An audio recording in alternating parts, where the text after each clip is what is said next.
Hey everyone, welcome back to my channel. Today, I'm super excited to share with you a summary of the book, Build for Tomorrow, by Jason Feifer. This book is all about how to adapt to change quickly and successfully, and trust me, with the way the world is these days, that's a valuable skill to have.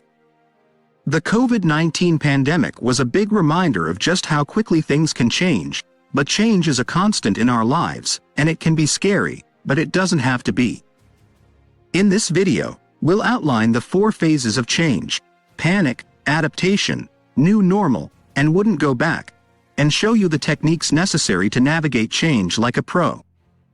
So, whether you're facing a major life change or just want to be prepared for whatever the future holds, you don't want to miss this.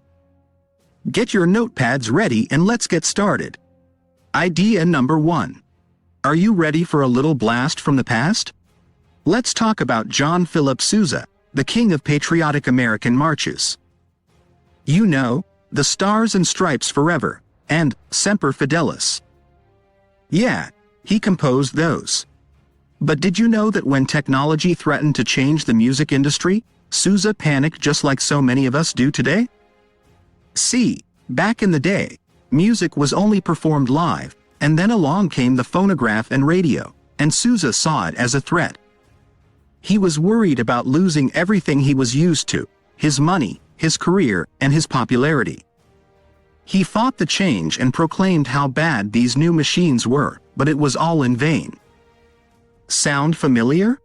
We often focus on what we'll lose when change comes our way, whether it's moving to a new city, changing careers, or even living through a pandemic.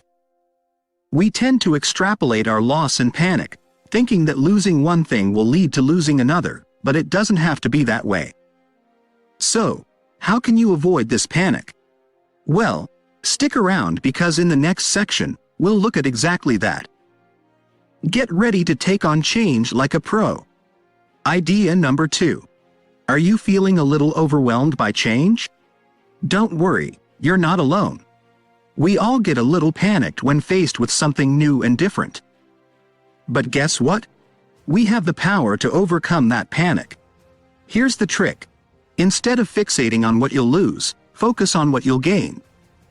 Can you imagine John Philip Sousa freaking out about the phonograph and radio, thinking they were going to ruin his music career? Well, little did he know, those newfangled gadgets opened up a whole world of possibilities. He still made money from his recordings, and he reached a wider audience. And let's not forget, they also created new jobs in the music industry. So, my friend, let's take a lesson from Sousa and shift our focus to the gains. Yes, it may not always be easy to see what we'll gain from a change, but just believing that there will be benefits can help us calm down and move on to the next phase: adaptation. Trust me, it's going to be okay. Change can be scary, but it's also an opportunity to grow and learn new things. Let's embrace it with open arms, shall we? Idea number 3. Ready to talk about adapting to change and finding your real purpose? Awesome! So, when change comes knocking, it's normal to feel a bit freaked out. After all, you're losing the familiar and stepping into the unknown. But it's important to remember that change is just a part of life, and there's a way to approach it with confidence and grace. The key is to find your why. The thing that drives you, the thing that keeps you going even when everything else is changing around you. It's your purpose, the foundation that stays solid no matter what. Let's use Foodsters as an example. They were all set to launch a new product line, but then COVID hit and nobody was buying baked goods anymore. But instead of panicking, they paused and remembered their why. They're not in the business of selling packaged goods. They're in the business of bringing joy to people's lives. And that's exactly what they did, whether they were selling baking mixes or packaged goods. And that's what you need to do too. When you feel like your world is falling apart, take a step back and think about your why. Your what may change, but your why never will. And that's what will give you the strength to adapt to change and keep on thriving. Idea number 4. Ready to take charge of change? Good. Because today we're talking about taking the bull by the horns and adapting to change before it's forced upon you. We all know change can be scary. It's that unknown factor that gives us the jitters. But what if I told you, you could be the one in control and not just a passive bystander? That's exactly what Sam Calagione, founder of Dogfish Head Craft Brewery, did. In 2003, Sam created the 60-minute IPA and it was a massive hit.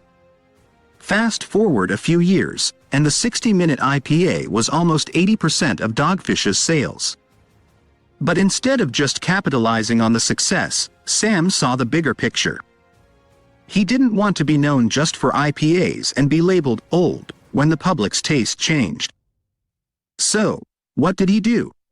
He took charge and capped the sales of 60-minute IPA to 50%. This decision wasn't popular, but it allowed him to showcase his other equally delicious beers. And guess what? It worked. Today, Dogfish Head is still loved and known for its diverse range of beers, not just IPAs. You too can make the change happen, instead of waiting for it to happen to you. Take control, and you'll have the time and power to adapt to the new normal. So, go ahead and embrace change. The power is in your hands. Idea number 5. The transition to the new normal can be a little tricky, especially when you're trying to leave your old habits behind. But that doesn't mean you can't bring a piece of the past into the present to make the transition easier. Enter the bridge of familiarity. It's a simple concept that involves taking something from your old experiences and incorporating it into the new opportunities in front of you. This helps you feel more comfortable and at ease with the changes. Let me give you an example from the early 1950s. When fully automatic elevators were first introduced, people were skeptical and scared of the unmanned boxes. But after the elevator manufacturers added a female voiceover to make announcements like "going up" and "going down," people started to embrace the new technology.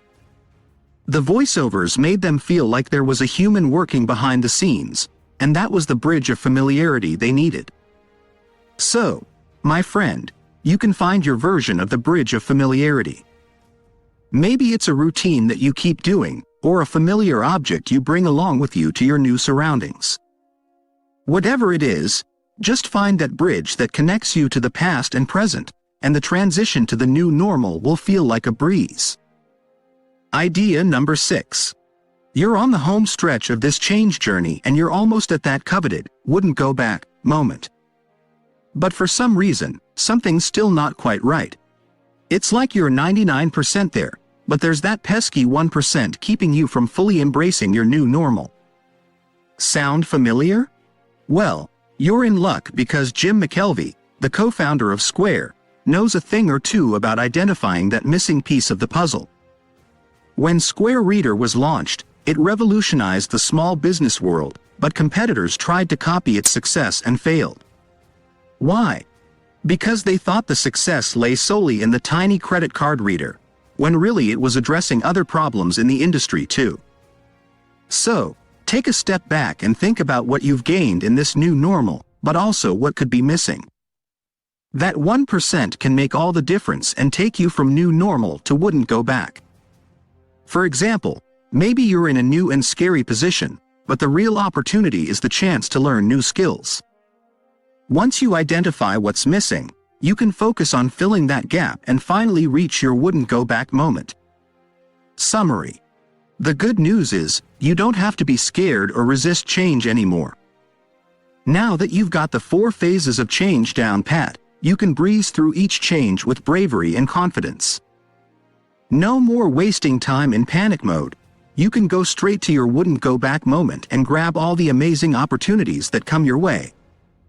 And the best part, building for your future will be a piece of cake. Now, the insights and knowledge I gained from reading Build for Tomorrow were phenomenal. I highly recommend it. Thank you for taking the time to watch, and if you found value in this video, be sure to hit that like button and subscribe to my channel for more great content. Trust me, you won't regret it.